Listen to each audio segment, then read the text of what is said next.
ভেনেজুয়েলার president Nicolas মাদুরোর নির্বাচনী ফল প্রত্যাখ্যান করে বিক্ষোভে উত্তাল কারাকাস।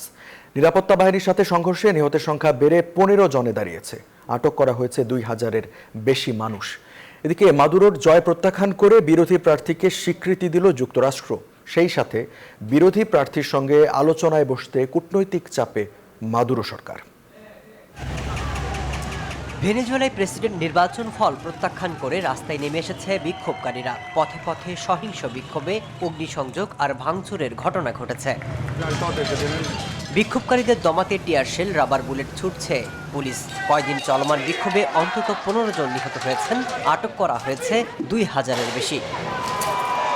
দেশটির বিতর্কিত প্রেসিডেন্ট নির্বাচনে নিকোলাস মাদুরোর জয় প্রত্যাখ্যান করে বিরোধী প্রার্থী এডমান্ডো গঞ্জালেসকে বিজয়ী হিসেবে স্বীকৃতি দিয়েছে যুক্তরাষ্ট্র। দেশটির বিরোধী দল মাদুরোকে বিজয়ী ঘোষণায় জালিয়াতি বলে আখ্যা দিয়েছে। তবে মাদুরোর দাবি, তিনি তার বিজয়ের সপক্ষে শতভাগ প্রমাণ দিতে প্রস্তুত।